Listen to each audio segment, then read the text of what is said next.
Okay, now that obligatory funny intro is over, it's real video time.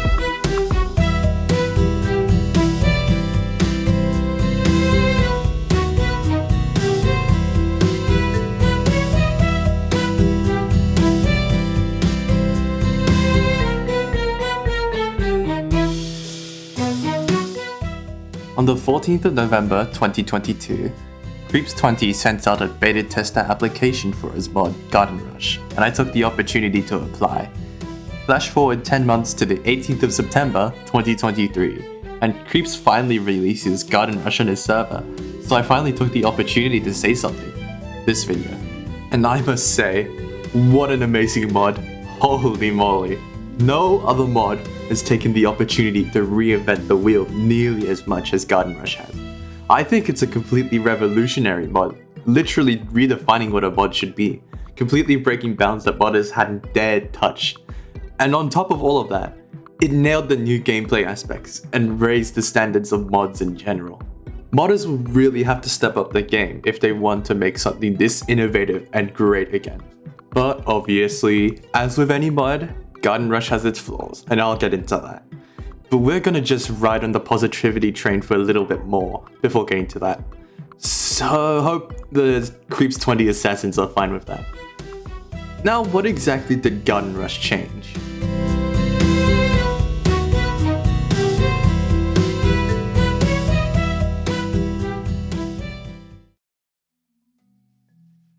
Garden Rush has essentially created a brand new way of playing by taking aspects of the game Kingdom Rush, another tower defense game, and implementing them into PvZ2. You might think that given the philosophy of previous modders, that Garden Rush would just be the same tired old thing, but ooh, the Kingdom Rush! But instead, Creeps uses those borrowed elements and centralizes the PvZ gameplay around them to create a gameplay loop that feels amazing. I'm surprised how well he nailed the gameplay, especially since this is something brand new. You may notice quite a large change in the gameplay here. Yes, the mod only gives you 4 seed slots to work with, meaning you have to deliberate your seed slot selection a lot more, since you have very little room to work with. I love this change. It really puts the focus on your strategies and forces you to change up what you're doing for each level instead of just doing the same loadout over and over again. Your new main abilities at hand are Endurian Drop, a wall that's weaker than normal plants, but recharges quite quickly and deals a decent amount of damage. Needle Burst, an extremely powerful board wipe that can clear out zombies easily, but takes a really long time to recharge. And, exclusive to normal mode, Squash, which acts much like it does in vanilla, but with heavily reduced damage. It's still really strong, however. The 3 normal given abilities are what the game balances itself around, and that was such a good idea in the grand scheme of things. This means that the mod can remove almost all instant kills, except for Needle Burst and Squash and Normal, which I consider the most problematic category of plants as they are the most versatile plant and should be always used in every situation in almost every other mod. With this, balancing becomes both easier and better, which is something that I applaud Creeps for. This method of getting rid of instant kill plants is a great idea, and it's made using the ability to wipe out the board feel more balanced, which is not a thing that I would ever think would be possible in PvZ2. These all add up to the incentives for you to switch up your strategies and change your loadout to suit the level, which is something I absolutely think more mods should be encouraging. It's something I think is a good way to make people more creative with how they do their strats in PvZ. I talked a lot about normal mode, so I should probably explain what that is. Garden Rush, like some other mods before, has a normal and expert mode. Normal contains mowers to give you a second chance, Squash to help clear the crowds, and easier levels overall. Expert has harder levels and no Squash or mowers. They're honestly pretty different experiences for what I've played. They really are in completely separate territory. Normal is somewhat challenging, but overall isn't too punishing, while Expert is quite challenging, even for experienced players, which is a nice thing to see. I think that challenge is something that experienced players have been looking for a while, and Expert mode gladly gives them that challenge, while being fair. Another large change is obviously the plants and the zombies. The plants have all been reworked a lot to fit the new style of gameplay. They are now very weak, with P essentially dealing half the damage of vanilla, which is really not very powerful, especially considering P's place in vanilla PvZ2. However, to compensate for this, plants now have 100 HP standard, in which vanilla equivalent is 1000 HP, which is a big buff to the plant's survivability, having a 700 HP advantage, increasing the lifespan by 7 seconds from 3 to 10. This completely changes how you use plants. They might be weak, but they can survive a fair bit of time being eaten, so they can still take down a basic. This change both makes plants not very powerful and quite good at killing zombies, which even more paradoxically, works excellently together. This was designed so well that I wonder how more mods haven't used this system. It's that good. Regular zombies and special zombies are all relatively similar to how they work in vanilla, with some big exceptions like Imp Camper and Gargantua. You'll see when you play. Basics die in 10 hits just like in vanilla. However, it'll take 30 seconds for one pea shooter to kill the basic because of its halved attack speed. What really makes the zombies unique here is how they interact with the new weak plants and the seed slot change. Zombies that didn't really feel like that much of a threat before are now quite challenging to deal with. Bucketheads will definitely fill you with dread as soon as you see them. With all the changes made, the zombies feel like a new challenge altogether, and it feels so fresh and new to fight these zombies as well as very difficult. Never forget Polaroided Balloon Zombie. Oh wait, how could I forget to talk about the big boys in the room? Hero plants. They're super cool. All of the hero plants cost 0 sun, can only be planted once, have 100 seconds starting recharge, and each have their own set purpose. Sir Cabbage is your basic hero, 150 damage and 50 splash every 10 seconds. He's good in a lot of situations. I have some problems with him that I'll be discussing though. Sunny Twins is a really cool plant. They're more efficient than 4 sunflowers, being approximately 450 sun values worth of sunflower on one tile. It's an extremely powerful plant when used correctly, and can easily help build up a good defense. There are issues with it that I'll go more in depth in later on, with the problem of Sir Cabbage and such. But let's touch on Susie Wiz first. Susie Wiz is amazing. She's honestly the best hero of this build.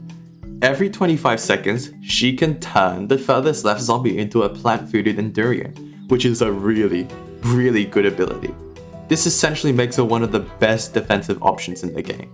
Plant-fooded Endurian shields have 660 HP, which are incredibly tanky. Not only that, she can instantly kill almost all zombies except the Gargantua, because obviously. Yet, she still feels balanced to play with, because she requires a lot of effort to be used correctly, and her walls are less tanky than walnuts. She's the hero that's probably the most well executed, and I think that she's the perfect example of what a hero plant should be. Gushing about all the many good things about this mod was fun, but now it's time to get into the sections that Debbie Doubters were waiting for, and the section of the video I think that's most important for progress: the flaws and the negatives about the mod.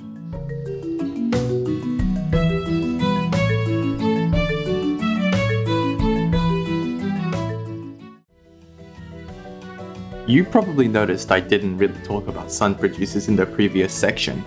Why? Because I have problems with them. Some pretty big ones. The issue I'm going to talk about is probably the biggest issue I have with this mod, so let's go into why. This mod makes sunflower optional.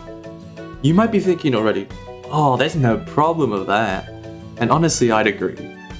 The issue is that with this change, sun producers now have to be considered into the mix of balancing plants even more, and the 2 sun producers aren't the best balanced, I'll say. Sunflower costs 125 sun, has 5 seconds of recharge, and produces 25 sun every 25 seconds. Now, on paper, this might seem very unviable, but it really isn't. In fact, I think it's the opposite. The sun production easily carries you through certain difficult levels since you can place them down quite quickly, and can also make their cost back surprisingly quickly. It's frankly a bit ridiculous. This is immediately compounded with the Sunny Twins, which is 4 sunflowers occupying 1 space for free, which is inherently problematic since it ties itself to the production of sunflower. The issue with tying one plant to another, if you balance one of the producers, inevitably you'll have to do the same buff or nerf to the other one, and one can end up being overpowered and the other just fine, or one could end up being underpowered and the other just fine. It's a really big issue when it comes to finding the balance. However, there's one big thing that creeps can do to fix the issue of the Sunflower and Sunny Twins conundrum, and that's adjusting the recharge. The problem with Sunflower is that when you can place down a lot, your sun production becomes really good, to the point where you can have 1,000 or more sun in reserve with 3 or 4 rows of heavy plants. But with adjustment to the recharge, you can use that to nerf or buff the potential output of one plant while not touching the other, which is probably the best you can do with having a hero plant depend on a normal plant. Personally, I would just decouple the 2 plants and let Sunny Twins do something else, but if Creeps is really insistent on the 2 plants being entwined, then the recharge is the next best thing. Increasing the recharge might also give you room to do stuff like Suncross decrease or toughness increase. Another problem I have is with the specific plant of Sir Cabbage. He's quite a simple plant that is easy to use. That's also very powerful. And that's the problem. Currently, Cabbage is too powerful for the amount of effort you put into it, which just adds disincentives for strategy change-up, which I think is probably the worst thing a plant could do. I think a reduction in its crowd control, or enough to the speed in which it fires, could do, because as is right now, I don't see much reason to not use it in the levels. One thing I've found that isn't a problem now, but could potentially be a problem in future, is just how well balanced the mod is. You might be really confused at this point. Why would the balance being really good be an issue? One thing, future mechanics. With the current balance being so tight-knit, if you were to introduce something like plant food in the mod, it could bring a lot of problems to the current state of the mod, as mechanics like that are game-changing, with fundamental changes to how plants play, which could easily disturb the great balancing of the plants from this first release. It's a difficult tightrope act to do this sort of balancing well.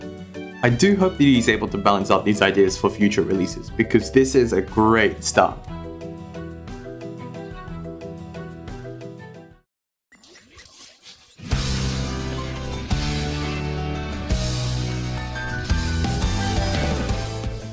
Now obviously, I might be a bit biased. I'm part of the team, so why should I be expressing my opinion like this? Because I think expressing my opinion like this is really important. I'm pointing this stuff out because I want this to improve. Yes, it might be a bit nitpicky at times, but it's better for me to get my opinion out there, because this is a project that has insane potential, and could inspire so much more in the PvZ2 modding community. I want this project to be as good as possible. That's why I joined in the first place. Hopefully when we get more content out to you, the mod will be even better than it is now. And I'll be aiding as much as I can, so it is the best it can be. So hopefully I've inspired you all to make your constructive criticism. That's all I can really hope anyway. Some pretty good, 9 out of 10, you should play.